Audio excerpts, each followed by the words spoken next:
Hi hello नमस्कार, तुमच्या सगळ्यांचं पुन्हा एकदा आपल्या ब्लॉगमध्ये मनापासून स्वागत. तब्येत ठीक नाही, खोकल्याचं इन्फेक्शन आहे, सर्दी आहे आणि वातावरण खराब आहे. मध्येच पाऊस पडतोय, खूप पाऊस येतोय आणि मध्येच परत ऊन, या सगळ्या गोष्टी आहेत. रात्रीची थंडी, खूप थंडी सुटते, त्यामुळे सगळीकडेच भरपूर जण आजारी आहेत. तसे लहान मुलं मोस्टली जास्त आजारी आहेत, कारण वातावरण खराब आहे. त्यामुळे इकडे पण निमोनियाची वगैरे साथ आहेत, भरपूर मुलं पण ॲडमिट आहेत, आजारी आहेत. तर मला भरपूर दिवसांपासून एक प्रश्न येत होता, एक कमेंट येत होती इन्स्टाला, कारण आपण मोठे ब्लॉग करणं बंद केलं होतं, मिनी ब्लॉग आपले चालू होते. तर कमेंट येत होती मला की तुम्ही नॉनव्हेज सोडलं का, कधीपासून सोडलं, तुम्ही माळ घातली का. आता साहजिक आहे, गळ्यामध्ये माळ आहे, कंठी आहे, त्यामुळे व्हिडिओमध्ये ते दिसणारच ऑटोमॅटिकली. किती फुल गळ्याचे कपडे घाला, काही करा, तरी ती कंठी आहे ते दिसणार आहे, ते काय लपून राहणार नाही आहे. आणि जेव्हापासून मी ती माळ घातली आहे तेव्हापासून मला येतं त्याचं आतल्याबद्दल, जे नोटीस करतं, ज्यांना काही वेगळं वाटतं, त्याच्यामुळे ते मग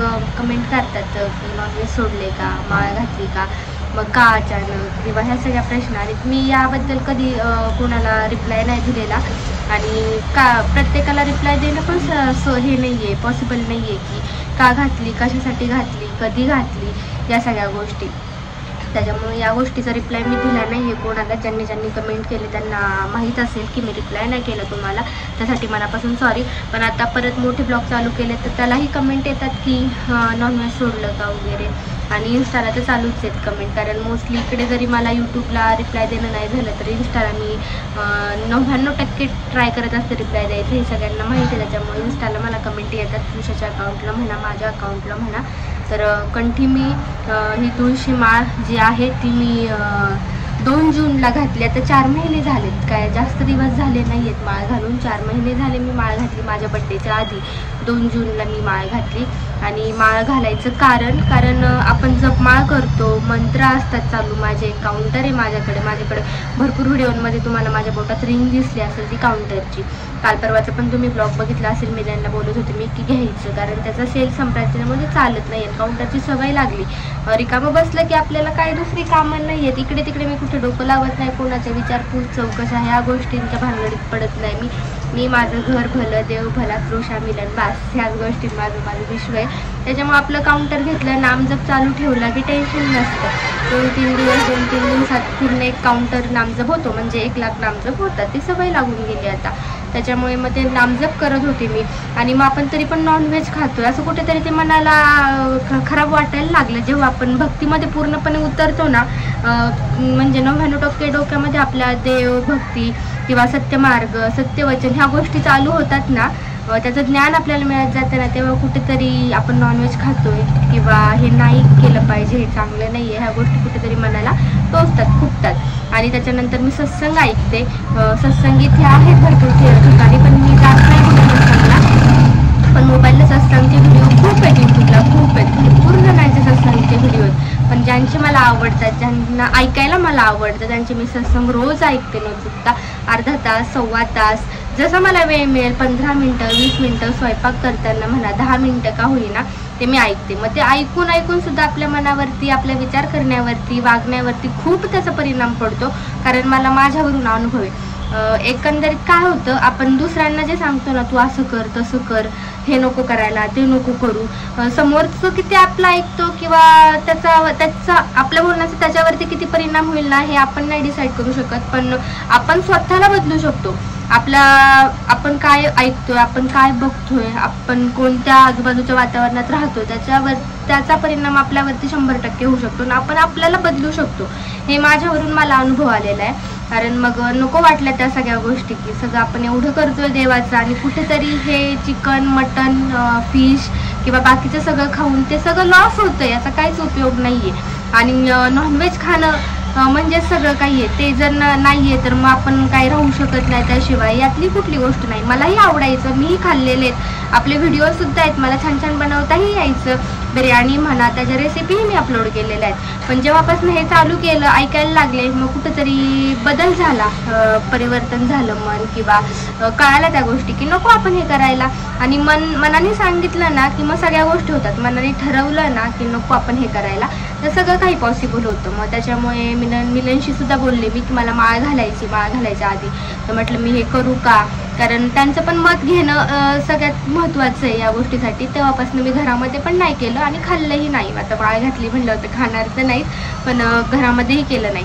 पण मी असं नाही ठरवलं की मी घरामध्ये करणारच नाही, कारण तृषा आहे, मिलन आहे, मी त्यांना फोर्स नाही करू शकत की तुम्ही सोडा किंवा तुम्ही खाऊ नका किंवा घरात आणू नका. जेवढं मला बंद करायचं, त्याच्यामुळे मी कोणा दुसऱ्यांवरती ते लादू शकत नाही.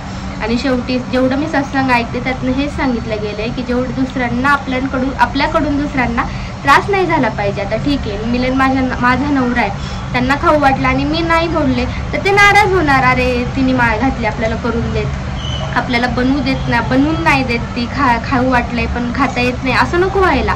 मग एकीकडे चांगलं करायचं नाही, एकीकडे नवऱ्याला दुखवायचं, त्याच्यात काय अर्थ नाही. त्यांना वाटलं ना तर त्या दिवशीच मी बोलले की तुम्हाला खायचं असेल तर तुम्ही मला आणून द्या, मी बनवते. पण त्यांना पण कुठेतरी असं वाटते की नको.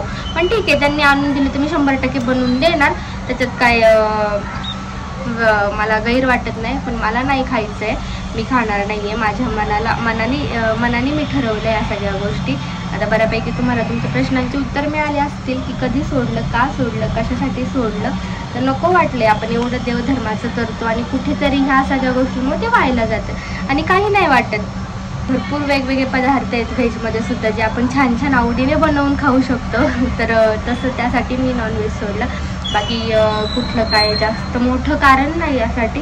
तर मिळाली असतील कदाचित तुम्हाला तुमच्या सगळ्या प्रश्नांची उत्तरं. तर हा एक छोटासा ब्लॉग होता याचवरती की मी माळ का घातली, कशासाठी घातली. कंठी आहे ही, खरं तर श्रीकृष्णाची कंठी आहे. तुळशी माळ आपली वेगळी असते, जी हरिनामाची तुळशी माळ असते ती वेगळी असते, छोट्या छोट्या मण्यांची मोठी असती. पण मला ही आवडली माळ आहे, ती पण तुळशीचीच माळ असते, ही पण तुळशीचीच माळ आहे. आणि ही माळ जेव्हा मी घातली, ही पहिल्यांदा माळ मी मिलनच्याच हातून घातली आहे आपल्या देवासमोर घरामध्ये. आणि ही वृंदावनवरून मी ऑर्डर केलेली माळ आहे. ही इन्स्टाला ID त्यांची ओरिजिनल तुळशीची माळ ती बनवून देतात. जप माळ आहे एक मोठ्या मण्यांची तुळशीची, ती पण त्यांचा कारखाना आहे, त्याच्यावरती हाताने ते बनवलेल्या वस्तू. हे सुद्धा हाताने बनवलेली माळ आहे, होल वगैरे पाडून. आणि कशी ओळखायची माळ, तर आपण आंघोळ केली ना किंवा माळेला पाणी लागलं ना तर तिचा असा तुळशीचा सुगंध येतो, आपोआप छान वास येतो एकंदरीत पाणी वगैरे लागलं तिला की. मग त्याच्यावरून आपल्याला कळतं की ओरिजिनल माळ वगैरे. आणि जर गावाला गेले ना मी तर 2-3 तुळशी वाळलेल्या होत्या, त्या वाळलेल्या तुळशी पण मी ठेवलेल्या आहेत. म्हणजे थोड्याशा वलसर होत्या पण त्या सुकून गेलेल्या होत्या, त्या पण मी ठेवलेल्या आहेत. आणि घरी पण माळ आपल्याला बनवता येते, लाकडं ते सालून त्याला थोडंसं ते कागद भेटतो आणि पॉलिश करून त्याला होल पाडून ओवून ते करू शकतो आपण. पण ही आता 4 महिने झाले काही व्यवस्थित आहे अजून. कारण हे तुळशी माळेचे मण्यांचं काय होतं, खूप कमकुवत असतात, खूप नाजूक असतात. तुळशीचे डंठल कसे एकदम नाजूक असतात, थोडंसं मोडलं की मोडलं. हे पण तसंच आहे, कारण ही तुळशी माळच आहे. थोडंसं तरी त्याला पण दाबलं ना जरी हाताने तरी असे पचकतात ते, म्हणजे फुटतात असं येते. तर अजून तरी चांगली आहे. आणि एक्स्ट्रा पण मी माळी आणून ठेवलेल्या आहेत, ऑर्डर केलेल्या आहेत. आणि आता अक्कलकोटला गेले होते तिथेही मला भेटल्या. त्या ओरिजिनल आहेत की नाही माहिती, पण आपल्याकडे एक्स्ट्रा असाव्यात म्हणून छोट्या छोट्या मण्यांच्या माळी मी आणून ठेवलेल्या आहेत घरामध्ये. तर चलो, आजचा ब्लॉग आपण इथेच एंड करूयात. असे छान छान फॅमिली ब्लॉग घेऊन भेटूयात उद्या पुढच्या ब्लॉगमध्ये. असेच चॅनलला कनेक्ट राहा, खूप सारं प्रेम द्या. बाय.